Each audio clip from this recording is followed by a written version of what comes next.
Hey, good afternoon. Welcome to Making Connections, everyone. This is your girl, Aly. I hope everybody is having a wonderful day. Y'all know I get excited about Saturdays and Mondays because I get to hang out with somebody new or even talk to an old friend, and that would be you all. So, thank you for joining us today. As you see, when we usually open the show, we have a lot of flyers going by about community events, things that are happening. Maybe you need help with something. And so a lot of those organizations are helping people. Maybe you just have some time and you want to help someone. Contact those organizations and just see how you can fit in and be a part. And so, good morning or good afternoon, Josiah. Good afternoon. How are you? I am wonderful. I am wonderful. It is early Saturday, but I'm doing good. Yeah. Josiah is in a different time zone, so it's early for Yeah. her. But we thank you for getting up and joining us. And so, before we get started, I just want to give you an opportunity just to introduce yourself a little bit, and then we'll jump into this wonderful conversation. Awesome. So like I mentioned a little bit ago, I need my glasses on. So if I'm squinting, please forgive me. I'm trying to actually see us. So my name is Josiah. I am a teacher. Basically, I teach mindfulness, which is really the practice of being present with what is, exactly as it is without needing it to be different.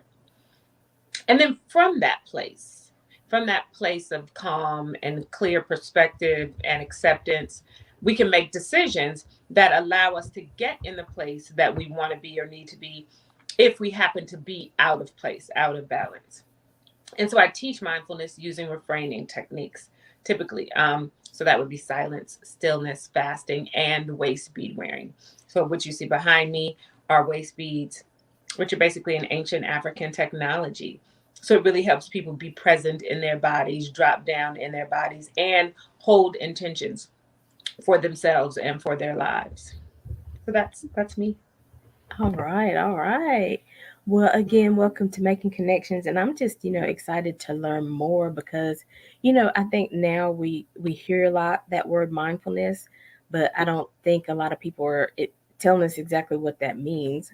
And so, I heard what you said was just being present in the moment, accepting where you are, what's happening right now, without having to add or take away. Is that right? Is that what is that? Did I hear that correctly? You did indeed. Basically, there's a saying that sort of drops people into the express meaning and experience of mindfulness, which is to be where your feet are. So if I give you the instruction to be where your feet are, first you have to find your feet. You have to literally go to the place where your feet are on your body and really inhabit your feet. And when you do that, you understand, oh, this is the actual moment I'm in. This where my feet are is actually where I am. And the interesting and beautiful thing about being where your feet are, bringing yourself back to where your feet are, is you realize that 99.9% of the time, every time you drop down into your body and be where your feet are, everything is fine. And most of the things that are happening to us that are challenging us are happening to us in our heads, in our minds, in our past, in our projected future. And so mindfulness really is the practice of just being here. Wow. All of that is really major because a lot of times, like you said, I mean, even if you think something is going to happen, you're not really sure. You start thinking about, well, what happened 2 years ago when I tried this or when I went this direction. And it really does take you on a whole path in your head about something that could happen, but maybe not happen. Maybe never. Maybe never. And the larger challenge is that because our um, bodies don't know whether something is happening for real or happening in our minds, and it just responds in a way that's appropriate for that experience, whether it's mental or actual, then we put a lot of stress and strain on our systems, our actual physical systems. We get a lot of disease and a lot of distress because we don't know how to be in the actual moment we're in, which is typically where we're going to get the peace that we're so desperately looking for. But are we scared? Why are we scared to be in the moment? Are we scared it's not going to turn out the way we want it? Are we scared we're not going to, live through this moment? What do you think it is that takes us through this whole spiral? I think it's just programming. I think that we are programmed to be elsewhere, but we can reprogram to be present, which is the beautiful and encouraging thing. I don't think that we are scared consciously. I think that subconsciously we've taken in so many things that are built out of and on fear that when a moment comes up, our memory, which is really designed to do exactly what it's doing, is it's reminding us of all the times this thing went wrong. It went wrong in the TV show. It went wrong in the movie. It went wrong in this scene over here that I know personally. It went wrong for the lady at work. So why would it go right for me? The only problem with that is it actually could go right for you.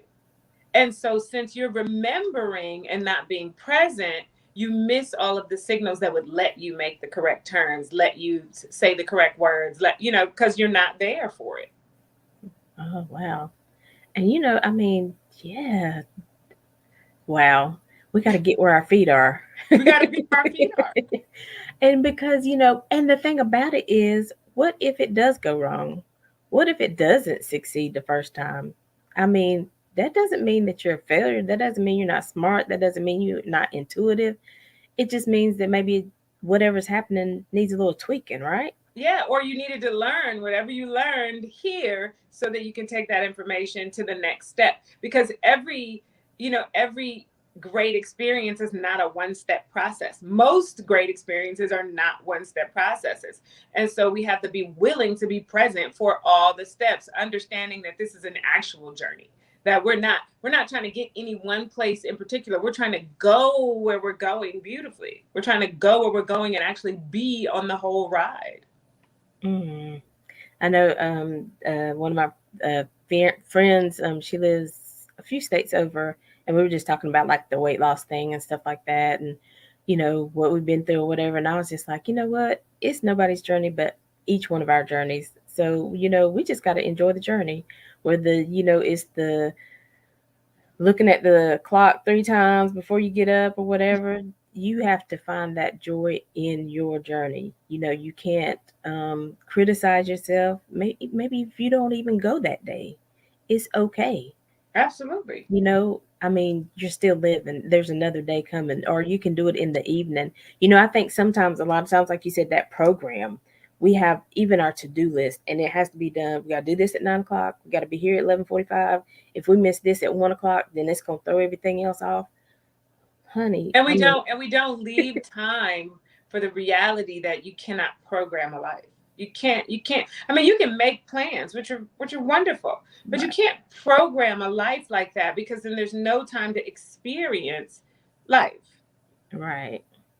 And I mean, you don't know what the traffic is going to be like. You don't know what the weather is going to be like. There's a lot of things that, come in a factor that we have no control over. But Absolutely. And we that will let those things that we don't have control over control us and our yes, emotions. that is exactly what the practice of mindfulness is.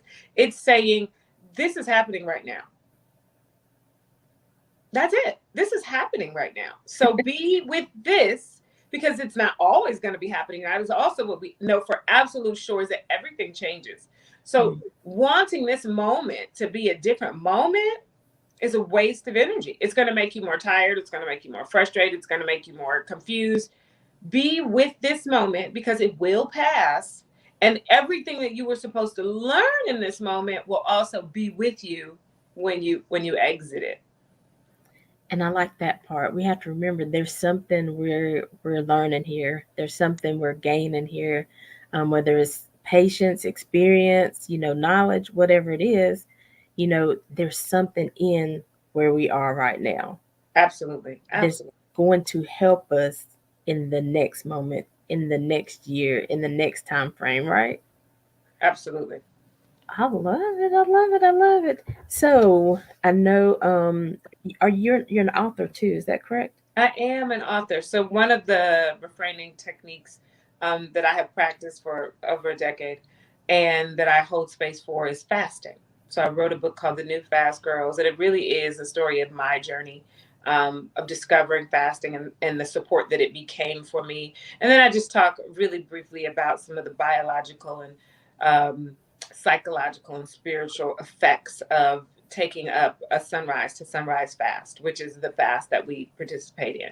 So basically, it means that we have no food from sunrise on Monday until sunrise on Tuesday. We drink water.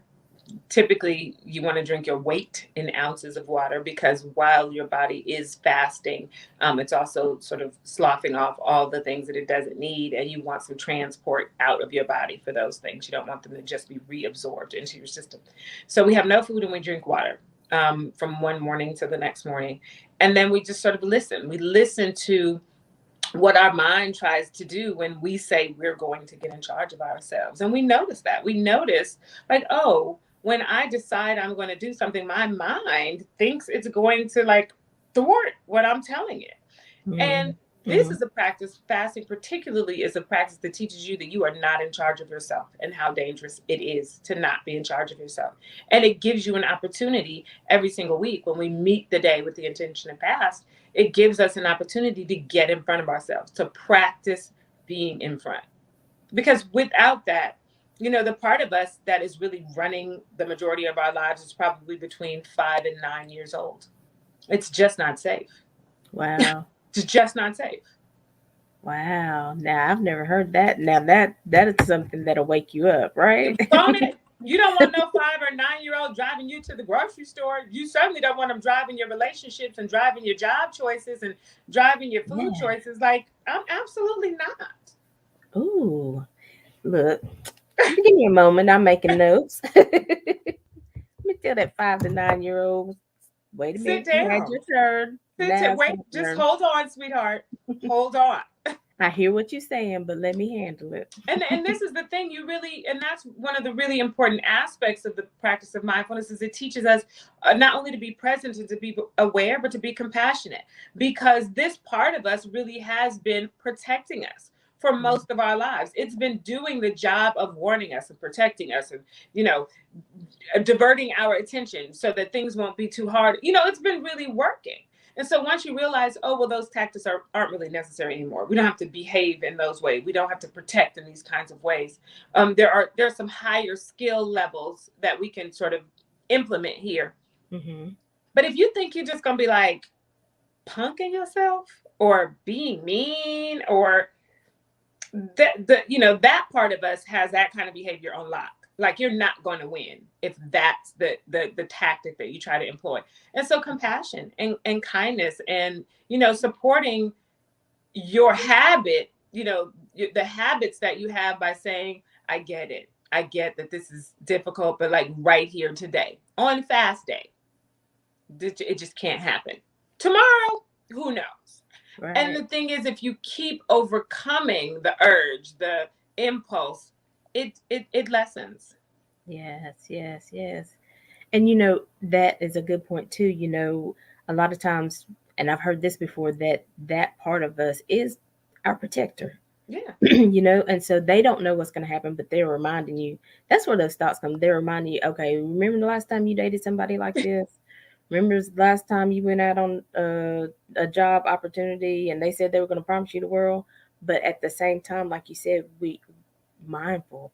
Okay, that did happen, but this time I did my research. right. This time I spent more time. This time I know the family dynamics. So I Exactly. appreciate you showing up. I appreciate you reminding me, but hey, this time we can go further.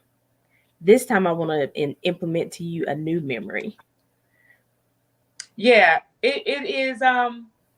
It's something to trust yourself to have learned a thing or two since the last time, to be more wide awake, to be more present, and not let fear. And it doesn't mean you couldn't be wrong again, because Right. Right. you could get a little bit further and realize, oh, well, I didn't see that last time because I didn't even get this far last time. So right here, also no Right. good.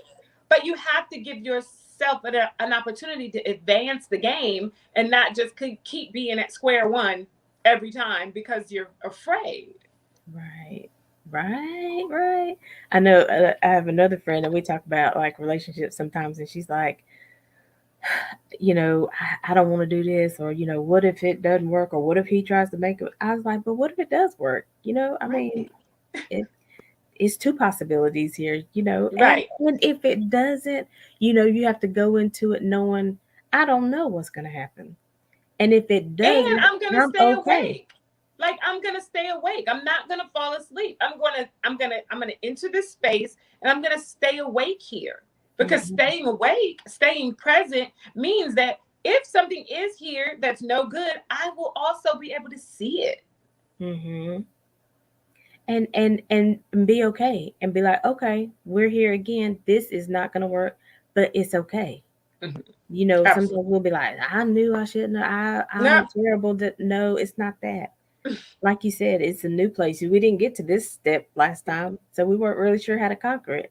I mean, let's just talk about it. How many times on the football field and basketball fields do these people go up and down the court? They the trying to same get that. court, Thank you. They go in the same direction, trying to get that ball the in that same goal. basket. And so, but here we're going back this way because somebody stole the ball. But we don't quit in the game. We don't sit down in the game. We won't be like, Coach, I won't play anymore. No, you be determined. You like, that's my ball. We no, we still here to win. So we got to Absolutely. be here to win life. We got to be here to win, you know, our purpose. We got to be here to win our joy, our happiness, right? Absolutely. Absolutely. I And tell that's a beautiful analogy that you use, because I my son was a football player in high school and college. And so I would say to him, and I say to a lot of the women I work with now, you will play how you practice. You will. You mm, think that you're going to show up in a real moment, in a desperate moment, in a serious moment, in an important moment with all of these extraordinary tools just because they're cognitive. You're not. You're going to do your reactionary, instinctual misbehavior because you haven't practiced doing anything else. You mm, will play the game. Come game time, whatever your practice looks like, that's what your game's going to look like. So all of this, all of these things that we are consuming, because now we've become spiritual consumers. Like, we just buy every book and we go to every seminar, and we hit, and there's no practice. Nobody's practicing stopping. So then when they're in the conversation and they can't stop themselves, they're like, oh, well, I knew I should have stopped. But you don't ever practice stopping. That we wow, have to practice stopping anything, something, or we're not going to have any breaks. wow. And you are right, because honey, that used to be me. I'd be like, oh, especially like when COVID first hit and I was working from home. I mean, everybody was having webinars and seminars, and I was trying to get on everything, and I was like, you driving yourself crazy trying to get all this information. Hold on, wait a Just minute. stop. Let's pick Stop. like one or two people and go with that flow so that, like you said, we can implement what we're learning. Yes. You're just jumping from here to here getting information. You don't have time to implement. I even say that about church. We go to church, go to church. I mean, we there 7 days a week, but when do we have time to be out in the neighborhoods and To ministering to see if people what we're and learning, yeah, to see right, if what we're right. learning is working. And don't get me wrong, don't y'all write me. I love church, and y'all know, but we got a job to do. I mean, but we can't just do it behind the walls because some Mhm. people never gonna get into those walls. So we got to be able to, when we meet them out on the streets in the grocery store, we got to be able to be where we need to be to impart into them, or them even just see the joy on our lives. See how we thank God and how we're grateful for Absolutely. whatever situation we're in. Absolutely. Mm, mm, mm. So tell me about this frame. Is it framing you said, or reframing? Oh, reframing. So reframing is all about, and we're talking about language here. Is that Yes, yes. So I can just understand what it means. Yeah. so reframing is all about, so much of, again, back to the program, so much of how we are, so much of how we behave, so much of how we think is a programmed set of information that comes from, of course, our families, our upbringing, whatever TV we watched when we were kids, church, school, whatever our inputs were, our influences were when we were, again, very, very young to maybe, 10 years old. That is how we got to how we speak, how we think, how we interact. So sometimes when we're trying to relearn, retrain ourselves, we have to reframe how we think and speak. So sometimes somebody will say to me, oh my God, I cannot be late for work. I'm like, well, you're probably going to be late for work though, because you're focusing on being late for work. Right. So Why don't you say the thing you want to be true? Because this is how all of this is getting made. Every experience of your life is getting made based on what you say, based on what you think, based on how you vibrate. So I don't want to necessarily talk about things as they seem in the present. I don't want to say, she's always talking about me and rolling her eyes at me every time I come into the office. Unless I want that to be true, that's not what I'm going to say. Mm-hmm. I'm going to say, you know what, when I come into the office, I feel peaceful. I go right to my desk and I'm able to see everything I need to do and get it done and be cool. Because I only want to Wow. speak to the things that I want to see, manifest, that I want to be true. I'm not interested in the things that I'm not interested in. Why would I be giving energy, time, focus, interest to things I don't even want to exist? Unless I do. And that's the thing. So sometimes we are saying words because the energy that it gives back to us when it becomes manifest, that makes us feel alive. That makes us feel present. That makes us feel Mm-hmm. right. See, I told you she was going to roll her eyes and say something funny to me. Oh, wow. But you said that, which means you made that. Why wouldn't you say something else? And when you bring this to people, it's really interesting to watch them have a very difficult time saying the positive thing because they realize, oh, I have some kind of attachment to the Mm-hmm. truth of or the experience of this negative thing. So it really, you got to just keep, again, practicing reframing. Because until you start practicing that, you don't even know how negative your speech is. You don't even know how many challenging experiences you're calling to yourself simply by speaking to them. Mm-hmm. Lord, I'm just taking notes. I mean, it's sometimes, and I say this on the show several times. Sometimes I just even in the show when I'm with somebody, I just need a moment just to be like. But I'm like, okay, let's keep going so people don't think I'm crazy. But I mean, I'm really taking in, you know, what's being said because I mean, I might be hosting the show, but I'm a person too. I'm A trying to real get person. there too, you know? And so that's the importance of this show and making connections and people hearing things because we've heard so much of the other stuff. It's time for us to know that there's reframing we can do, there's reprogramming we can do, there's overcoming that we can do. We have that ability. We don't Absolutely. have to accept what other people say about us. What dreams do you have for your life? What visions are you seeing in the middle of the night that nobody else sees? You Because know, they're for you, they're yeah. yours. And really, so much of this practice allows us to be strong enough to just go with where we're supposed to go with what we know, not where, and be encouraging to other people that if something is for you, follow that. But be clear that I'm going to follow what is being given and gifted to me. Hmm.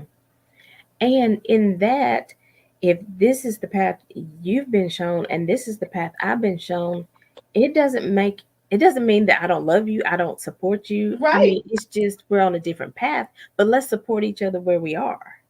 Absolutely. And I And think a and lot of again, times, we haven't even been taught that. It's very strange that we have been given this kind of idea that unless somebody is doing what we think they should be doing, they're doing the wrong thing.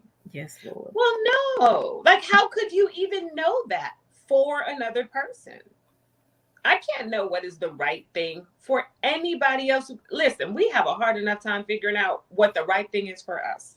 That To part. imagine, to imagine that you could know positively based on your life and your experiences what's going to be best for somebody else is absurd.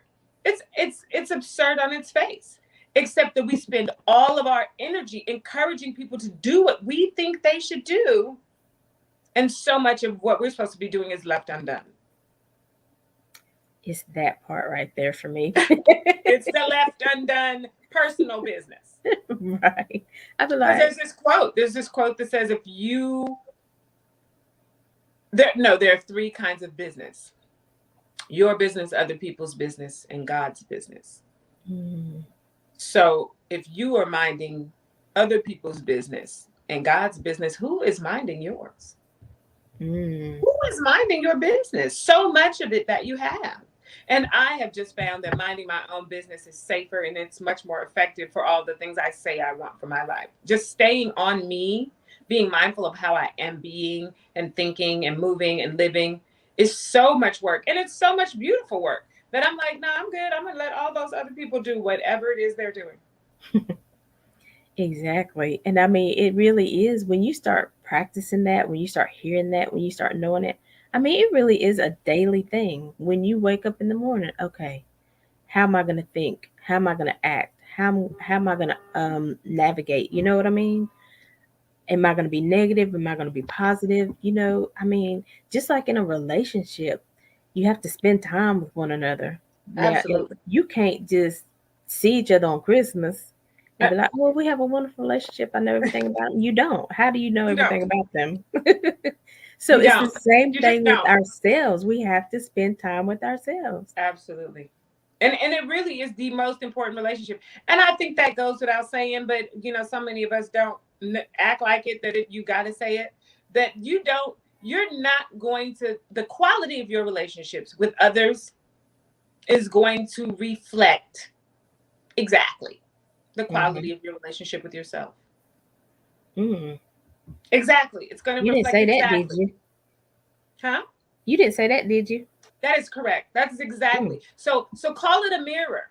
So call it a mirror, because your relationship with yourself. So if your relationship with you is disconnected, if you ignore you, if you put you on the back burner, your relationships with other people are going to look kind of like that. Mm. Lord, you just broke some people's the whole theory. But that is so true because I know one time you know, I was getting a massage or something like that, and I was like having a pamper day, and I felt like the Lord said, you have to be doing this before your mate comes. You know what I'm saying? You can't wait on your mate to do these things for you. You have to set a precedence. You have to be doing these things so that you can tell him the things that you like and the things And that why you they're important. do. Like why Yeah. they're important to you. Because you just sound like a brat if you say you're here and you're supposed to do this. Like for what? Can you explain the benefit to you? Well, no, I can't explain the benefit to me because I've never actually done it. Mm, mhm. Mhm. Well, no.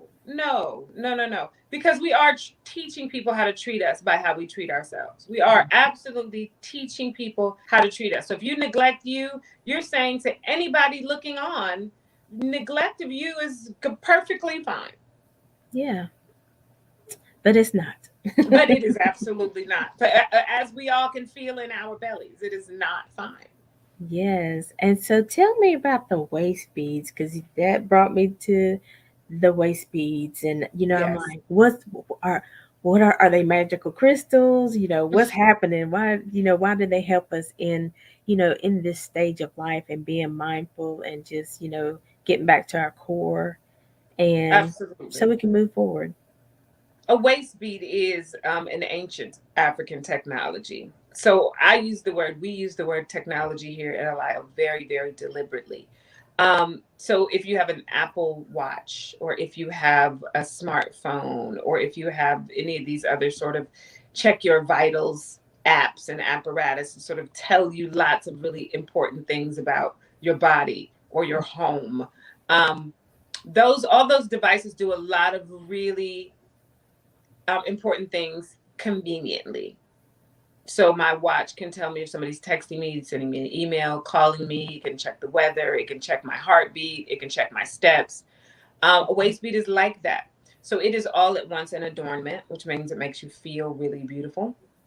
It's a waist and weight management tool, a scale, and the mindfulness tool. So waist beads that are traditionally made are not elastic and they don't come off. They're permanent. So they don't have a clasp or some sort Mm, of, so they're tied onto your body. Now, when something is tied onto your body, your belly, and it's not elastic, of course, what it's going to do is tell you when your belly is expanding. It's going to tell that to you in real time, which is to say, bite, bite, bite. Most of us, when we're eating, we eat for so many other reasons than our bodies need food, that right. we have lost the ability to experience how food is reacting in our bodies. We wear things that would let our belly stretch all the way from the chair to the door. So there's nothing constrictive about eating a whole pizza for a human being. There's no restriction in our mind, there's no restriction in our body. Well, when you put a waist bead on and then you tie it above your navel, you get a signal pretty quickly that the belly has had enough. If you obey that signal, you lose weight. I mean, it's just math. That part is just mathematics. Because your physical body is going to be full faster than your brain. Because really, sometimes your brain is just trying to eat till it's not sad anymore, or sometimes your brain is just trying to eat until it can finally go to sleep and stop thinking a million thoughts, or sometimes it's not going to be full until it's had the laugh that it needs to have that day, and that might not be coming for a whole hour and a half. Wow. So many things contributing to why we're eating, that the body's reaction to eating is the last thing that we be paying attention to. So when you have a waist bead on, the waist bead is like, nah, sis, what you gonna have to do though, or I'm gonna choke you to death. You're gonna have to stop eating. I mean, and that really is it. So if there's an argument between you and the waist bead will win. The waist bead will win the argument, and you won't continue to ignore your body's signals to back away from the table. So that's the weight management piece of it. So the higher you tie the bead on the body, the faster that you get those signals. It's also like a scale. So of course, if I tie it 2 inches above your navel, and then you are obedient to the laws of your belly, the bead will begin to drop, like the numbers on a scale. And if you start acting up and doing whatever you want to do, the beads will begin to rise like the numbers on the scale.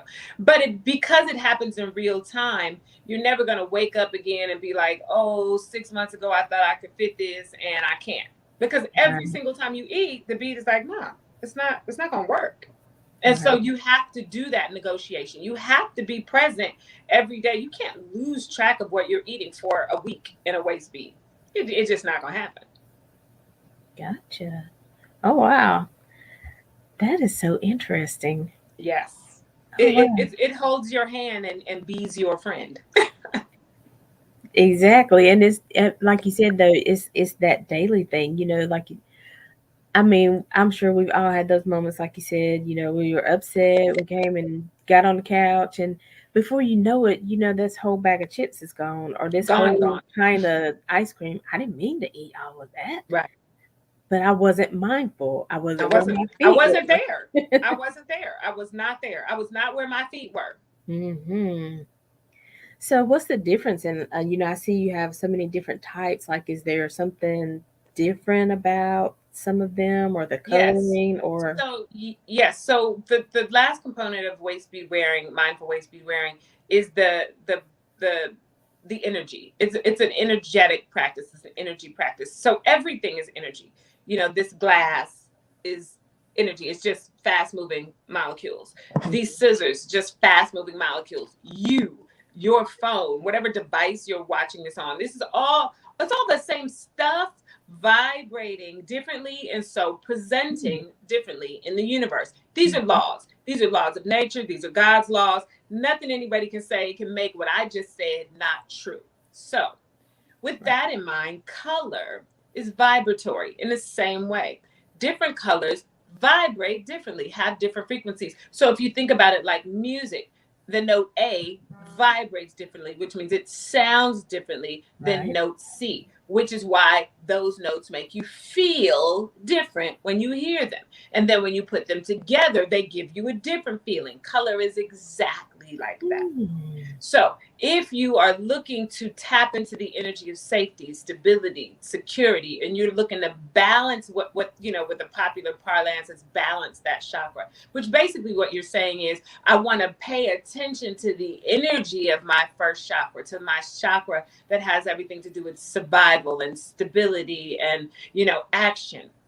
So I put a red waist bead around my waist, because when I put a red waist bead around my waist, the energy of that color begins to vibrate in and around me more strongly. So that's the difference. That's why you will see Okay. one all red waist bead or a red, black, and white, because somebody's looking to work with the energy of safety, stability, protection, grounding, and then drawing light and positive energy. So when you see the colors, it literally is, if you understand the language and the science, it's like reading a book. Like, I know what's happening with somebody, what's wrong with somebody, what somebody is trying to work on or balance by looking at the beads that they choose.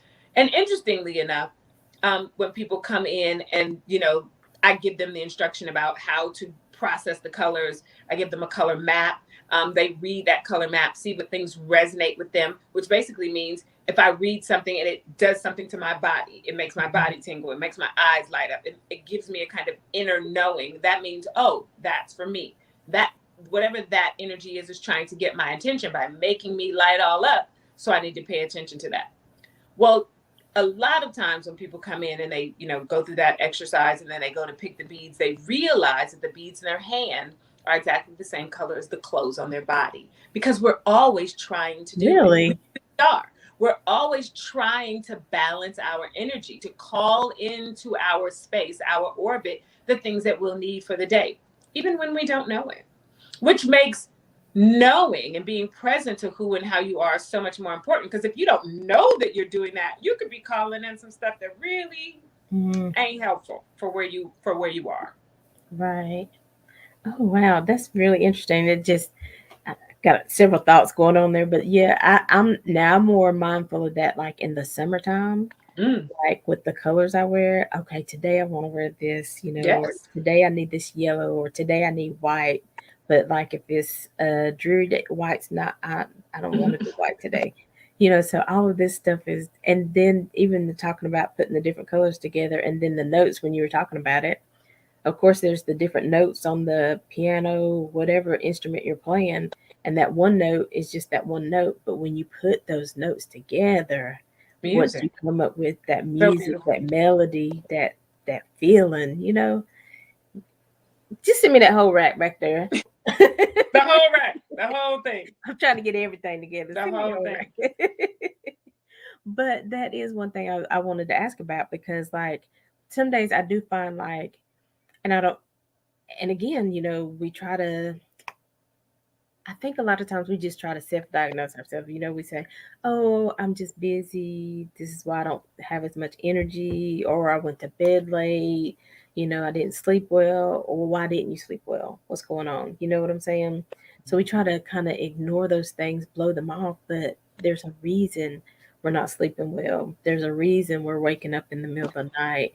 There's a reason that we always feel tired. So, I was like, the energy, which ones are like for energy, because that's what I would like to like increase, like my energy. So if I came to you Well, and so said so that, what would you? it's interesting. So what you seem to be talking about is vitality. So energy really is the movement of anything. So Okay. they all are energetic tools, tools that shift and shape and change and adjust your Okay. energy. So in that way, they're all energetic tools. So if you're talking about vibrance, vitality, I want to feel awake, I want to feel present.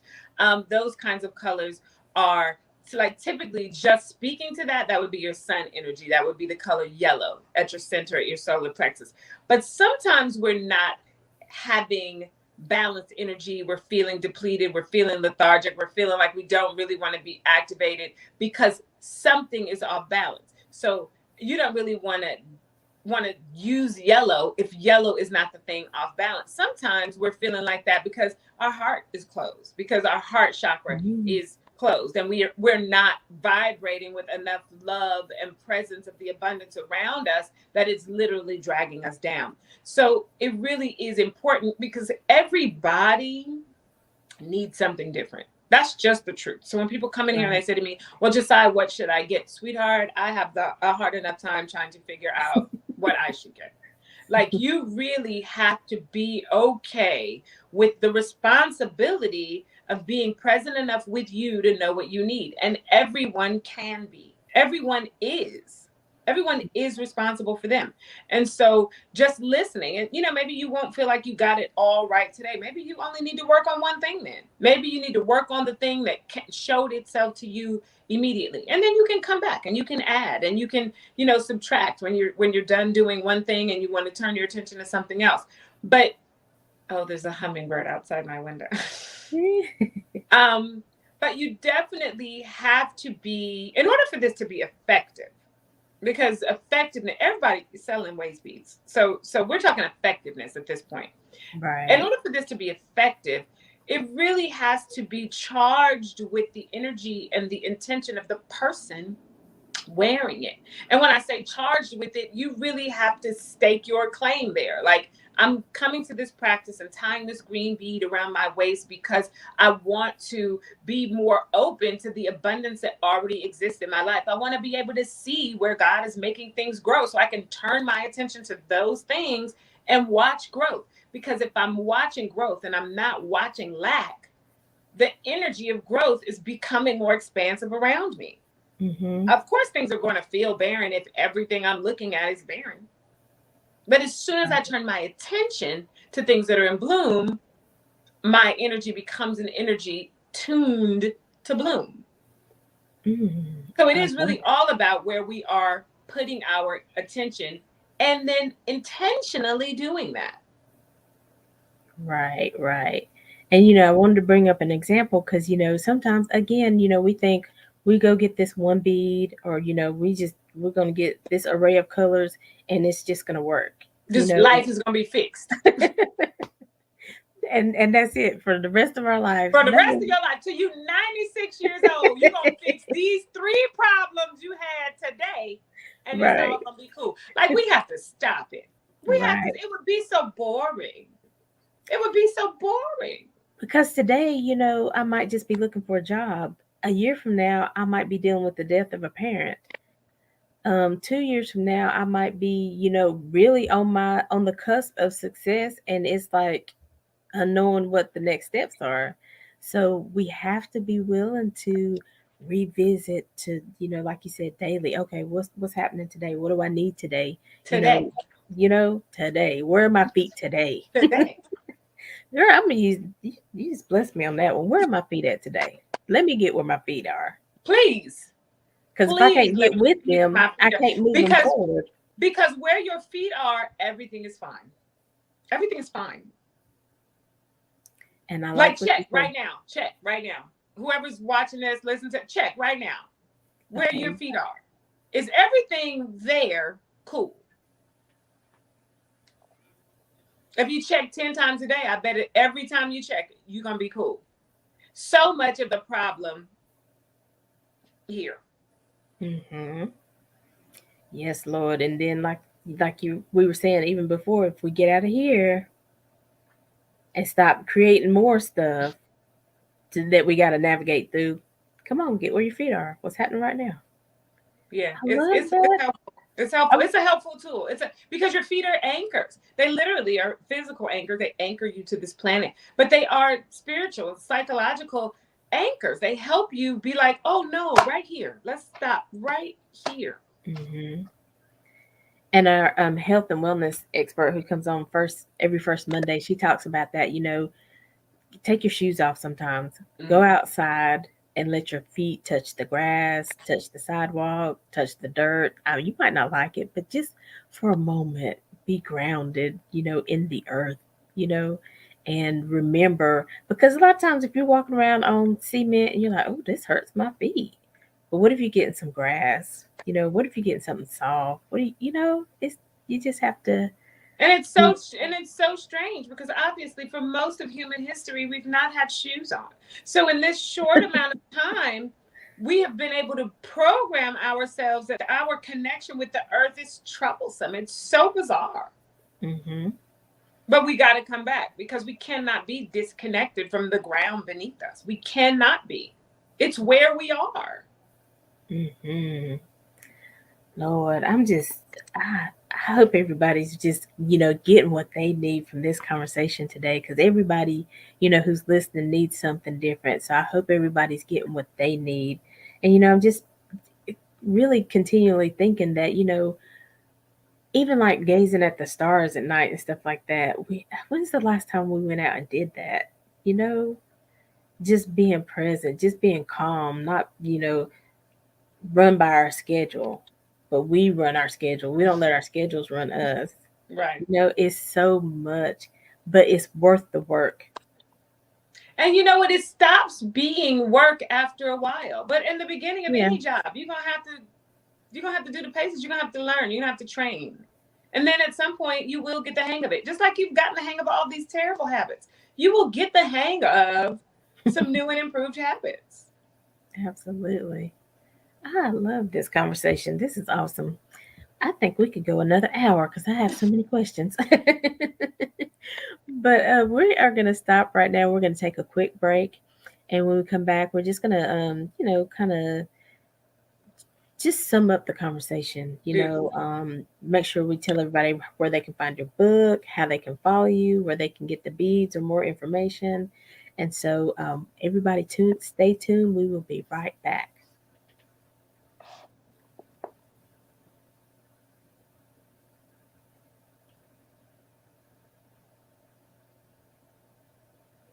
I may have forgotten to tell Alan to have that prepared. So, Oh, but that's okay. Hey, where are my feet at? We're going to keep going. yeah.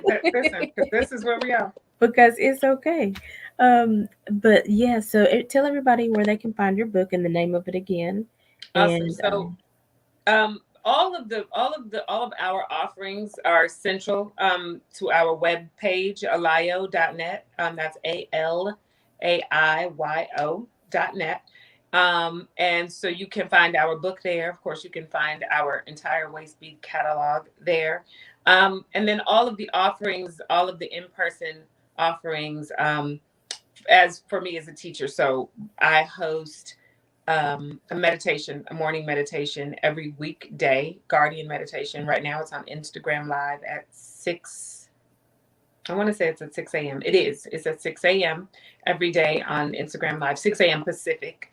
And then we have sunrise to sunrise silent meditation retreats. So that basically means that we get together from sunrise on one day. So let's say a Saturday, all the way till sunrise on Sunday. And we have no conversation. So there's no speaking, of course, but there's no reading, no writing, no music. We really are just dedicating time to being present with ourselves, even as we are in the midst of other people. And so you will be navigating other bodies and there will be other humans in the space. But your goal at the Sunrise to Sunrise Noble Silence Retreat is to really connect with you, to be present with you, to mind your own business. We provide meals there and beautiful spaces to be reflective or to rest or, whatever you need.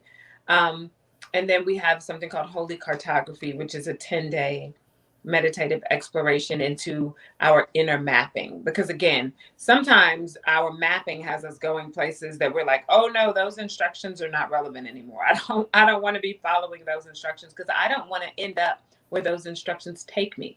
So we are following this 10-day meditation. It's the same meditation at the same time every day. But what we learn is that every experience is a new experience, because even though I've heard this meditation that I'm listening to right now maybe 15 times, every time I hear it, I hear something different because I'm a different person every time I show up to it.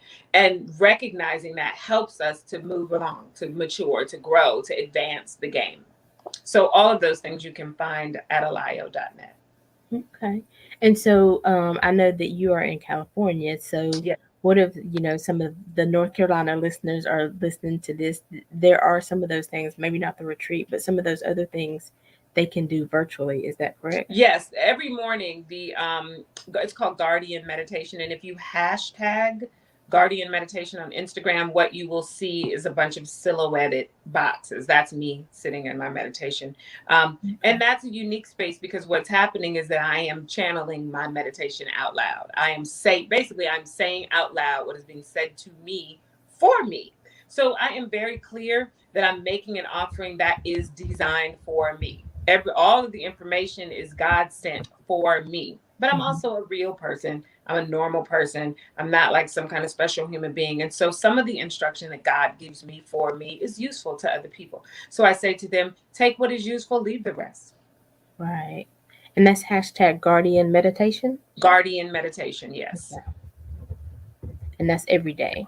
That's every weekday, Monday through Friday, unless the Okay. holy cartography experience is going on. So I won't be back in that space until Thursday because Okay. our holy cartography experience is going on until Wednesday.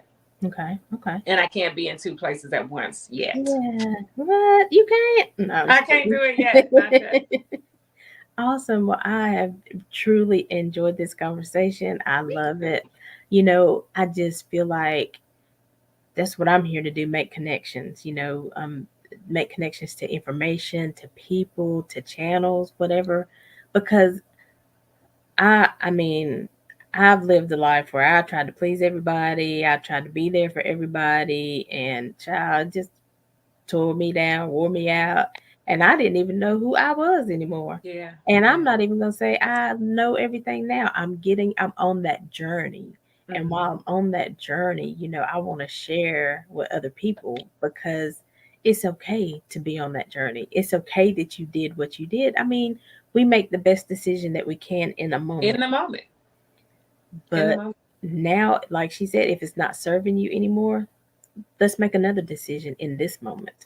Absolutely. And that's how Mm. we get a different life. So many people want a different life and they want to make the same choices they made yesterday. They want to say the same words they said yesterday. I'm like, well, how do you imagine that you're going to get a different experience out of the same language and out of the same movements? Mm. It is impossible to do. And so you have to decide, I'm going to do something different. I'm literally going to be somebody different. As uncomfortable as that might be in the beginning, it gets better. Right, right. Because I mean, we don't know what that looks like, and a lot of times, like because we don't know, it's that Because you fear don't of do the it. unknown. But it's okay. It's really okay. Um, God has got us. There's, He knows every decision we're gonna make. He's got an avenue for us, a way of escape. All of it, it's We all have to, there. And yeah, I'm a living testimony to that. Like, 5 years ago my life was a completely different life. Literally every single thing about my life 5 years ago was different. mm, And then I just decided that I was going to do what God told me to do, and I was not going to worry about what other people was doing, and I wasn't going to worry about what other people thought about me doing what God told me to do. And right now I am more myself and happier than I've ever been in my life because I came here with me and no one else. So no right, one could know better for me than me. So if I'm listening, if I'm here, if I am in active relationship with the one who created me, I really cannot be told by a human being, oh, that's the wrong direction. No, sweetheart, miss me. Miss me. God love you, but miss me. right, right. I love that. I love that. And that brought me back to you know how does that little saying go? It says, wherever you go, you're going to There take you go. yourself with you. There you are. There you It are. And literally is the so, book. It literally is that actual book by John Kabat-Zinn changed my life when I was in my 20s. okay. It just, like, it was so clear that I was the answer to all of it. If I did not get involved with who I was and who made me so that I could get on with what I'm supposed to do in that order, Mm, what was I doing? I was doing playing somebody else's role, doing somebody else's job, being somebody else's whatever. I'm like, you know what? right. I'm going to go with me. I'm going to go with being me, doing me. And then I'm going to let the people who are uncomfortable with that, maybe that's their lesson, how to deal with discomfort. That might be Mm, what God got you doing today. Because right. Right. I don't know. I Right. only know what God has me doing today. Mm. Whew. Put your cash app there up there, girl, so we can send you an offering. Little offering. It is Because $ Josiah Madden if you want to give a little offering. $ No, but I'm Josiah Madden. Josiah Madden. Madden. You know what? I'm so grateful. I'm so grateful to be able to be in this place and say these things with as much clarity and surety as I have because I know that I'm a regular person. I'm I before anybody out in this universe knew who I was already 40 years old. Like I've been a real regular Black woman going to work every day and raising her family forever. So Right. when I say to you, you can change your life by changing your mind and changing your speech, I mean that literally. Right. I mean Right. that literally. Exactly. And I definitely want to, and I think this conversation is so important because there are people who have had traumas that are real traumas. There are people who have been raped. There are people who have been abused. There are things that you have been through, but you don't have to continue to let those thoughts and those actions dictate your life. You can reframe who you are. You can reframe your thoughts about, what happened, and you are victorious. It Absolutely. doesn't matter the words that the other people said over you. What matters is what you say over you. That's it. That really is it. And you can even stay in your trauma. You can do whatever you want to do. Know you're doing it. Right, right, Some people right. have things that they need to keep because it forms who they are. It is the reason why they're in the relationships they're in. It is the reason why they have the job they have. So if they step out of that, if they peel that skin off, then maybe they won't fit in those spaces anymore. All I'm saying is understand that you are where you are because you are choosing to be there, which is Mm. perfectly fine. And then you can know I was so freed when I realized, oh, I'm here because I keep speaking to this. Which means if I say something else, I could be like instantly, like magic. Like I could be somewhere else if I just start speaking in a different way. So I remember one year, I'm not a New Year's resolution kind of person, but one year I decided anytime somebody asks me how I am, I'm going to say spectacular. I'm going to say something big, like Mm-hmm. wonderful, spectacular, extraordinary. And surely that was 10 years ago. I do it still to this day automatically. And my whole life reflects the fact that I decided that it was going to be extraordinary. Yes, yes. And it's going to take the time it takes, but there will be some immediate impact. But listen, no matter how much time it takes, you're going to do the time. You could do it miserable or you could do it how you want Extraordinarily. extraordinarily. I love Absolutely. it. Awesome. Well, make sure you go to Josiah's website. That is alio.net, the Yes. ALAIYO.net, and just stay present. Stay where your feet are, okay? I love Because it. that's where the impact will be made. Listen to your body and what your body needs, what your mindset needs. Be present and make decisions for yourself. Josiah, before we go, any last words of encouragement or last, just anything that you want to leave with the audience? Your last few words. You know what? I would tell people that they know. You know what you need. Be encouraged by the fact that God would not send you here uninstructed. So know Mm. that if you tap in, if you sit still, if you be quiet, if you commit to being present and listening, the answer is in there. Well, thank you so much for sharing with us today. I am so appreciative. And anytime you have something that God lays on your heart, you're like, I think I have a message for the people, whatever, you're welcome here. And, Oh, um, I don't know, a workshop or something. We got to do some more stuff together for I like sure. it. I like So it. thank you again. That is Josiah Madden. Alio.net is the website. Dollar sign Josiah Madden is her cash app. And everybody, thank you so much. We appreciate your support here at Making Connections. And I know that we're evolving, and I had to be where my feet are, even in this program, because there's so much that I see, but I had to be able to get there. So I appreciate you for being with us where we are and for staying with us for where we're going. And so until next time, you guys know we're here every Saturday at 12 noon Eastern Standard Time and every Monday at 2 p.m. Eastern Standard Time. Go to our Facebook page, like the page, share, turn on your notifications so you know when the show Yes. goes live. And until next time, as always, we're leaving you with love, positivity, and good vibes. Have a great day, everybody. Thank you, Josiah. Bye. Bye. Thank you so much. You're welcome. Bye bye.